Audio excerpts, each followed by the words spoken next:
Bom dia! Que coisa boa podermos estarmos juntos nesta manhã de estudos. Hoje nós vamos estar abordando um tema bem legal que fala lá do começo das nossas navegações, as grandes navegações. Mas para isso, vou pedir a todas as crianças que peguem o seu material. Hoje, nosso componente curricular é de História. Então, abra o seu PNLD para que a gente possa ter uma manhã bem agradável de estudos.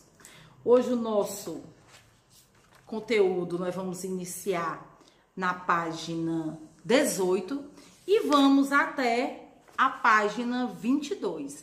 Ainda no capítulo 2, como os portugueses vieram, como foi, que esses portugueses chegaram até aqui as nossas terras.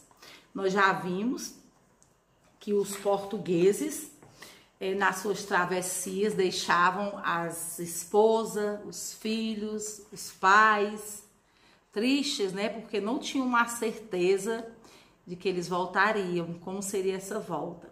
E agora nós vamos ver como era a travessia, como era sair de Portugal em busca de novas terras. Nós sabemos que por volta de 1419 a 1521, os portugueses fizeram diversas tentativas de viagens. E nessas viagens, eles iam também se adaptando com as formas de navegação. Como era o jeito mais fácil, qual as caravelas que eram mais leves, quais as caravelas que poderiam entrar mar adentro. Mas eles tinham também uma concepção diferente, Eles achavam que a terra era plana e que em algum momento eles poderiam cair e não ter volta.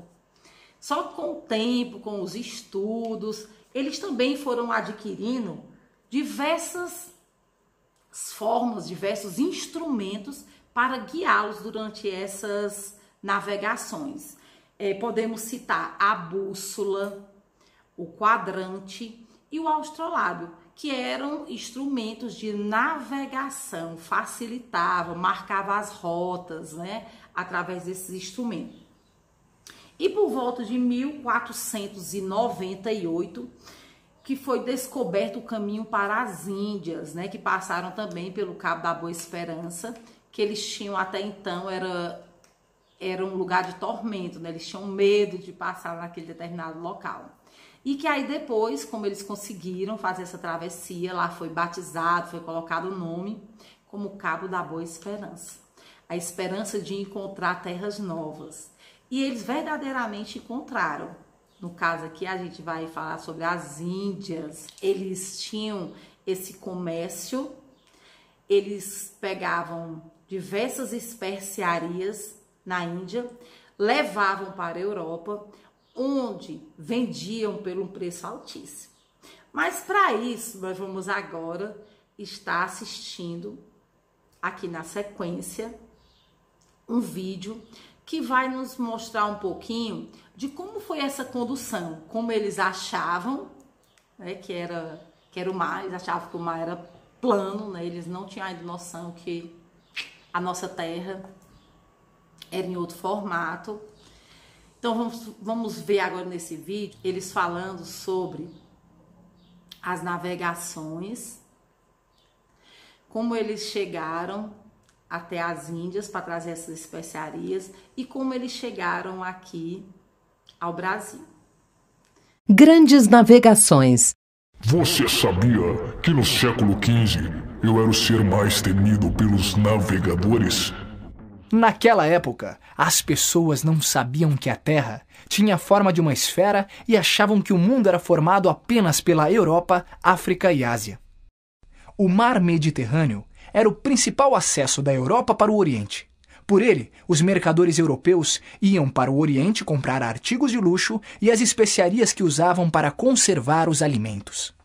Mas as cidades de Veneza e Gênova fizeram um acordo com os árabes. Eles traziam as mercadorias até o mar Mediterrâneo e os venezianos e genoveses as distribuíam pela Europa. Com o controle do comércio no Mediterrâneo, essas duas cidades italianas passaram a cobrar preços muito altos pelas mercadorias. A economia de Portugal dependia desse comércio e, por isso, foi muito prejudicada pelo monopólio italiano. Em 1453, ocorreu outro problema. O Império Otomano tomou Constantinopla e fechou a passagem pelo Bósforo, proibindo o acesso à Índia e à China. Diante desta situação, os portugueses precisavam encontrar uma rota alternativa para o Oriente, que não passasse pelo Mediterrâneo. Portugal é o ponto mais ocidental da Europa. Seu litoral é banhado pelo Oceano Atlântico e situa-se bem próximo do continente africano.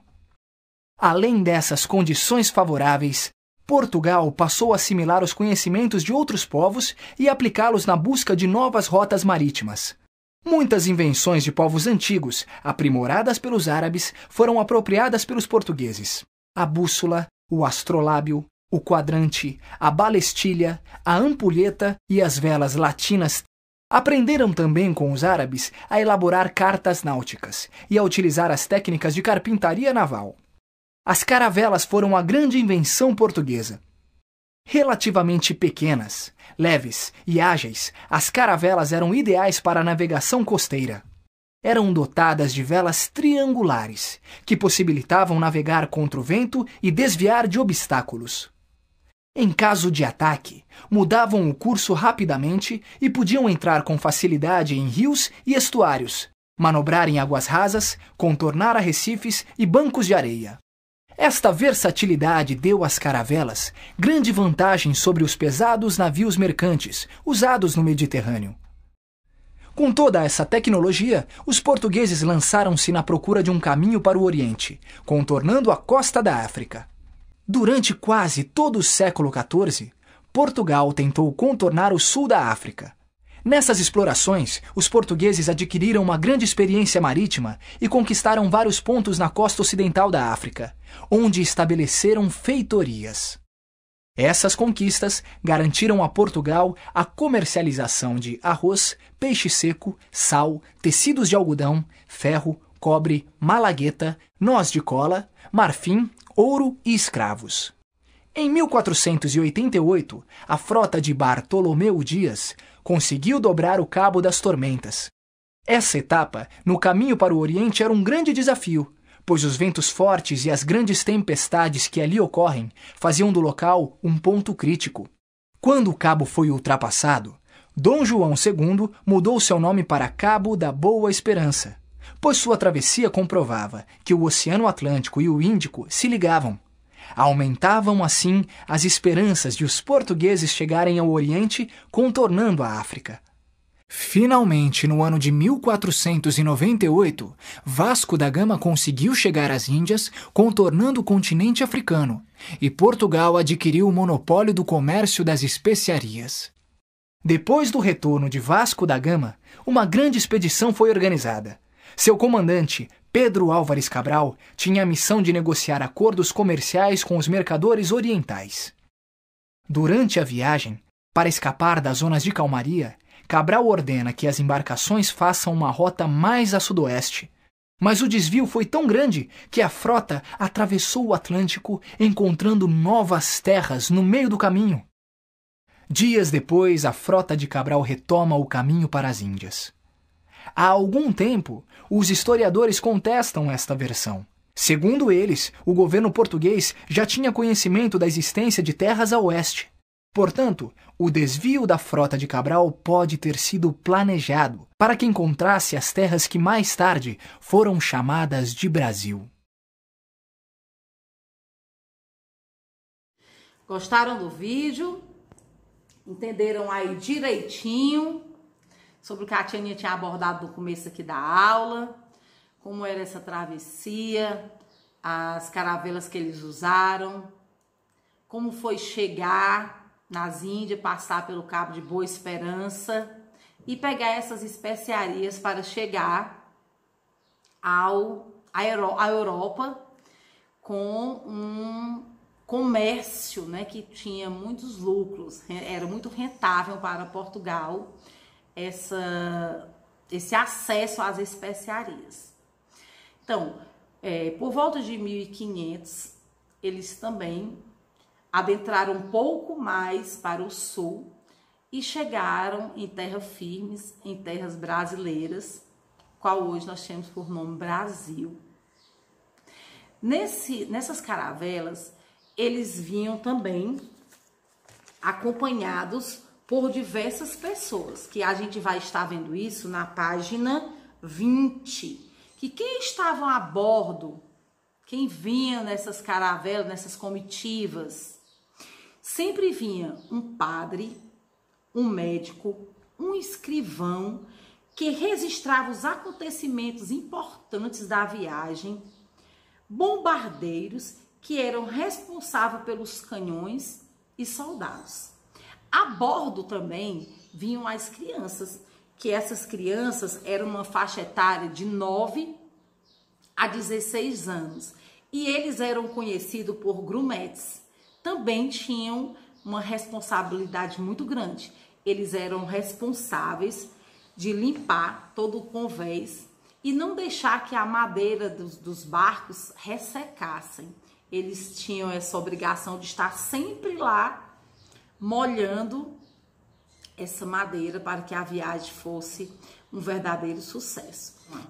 Já na página 22, nós temos aqui o trabalho das mulheres nas grandes navegações. As mulheres não faziam parte dessas idas para o mar, mas elas contribuíam em solo com a alimentação, com a construção de biscoitos, marmeladas, e também elas salgavam as carnes para que eles pudessem levar durante esta viagem.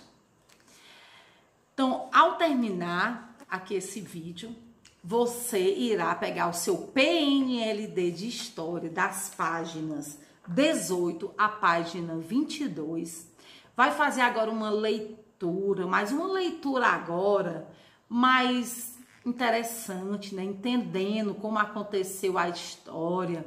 Você já teve acesso a ter o vídeo, a ter acesso aqui à leitura. Então vai ser bem mais fácil você, junto com a mamãe ou com o seu responsável, estar respondendo os exercícios que a tia Aninha vai deixar logo aqui abaixo.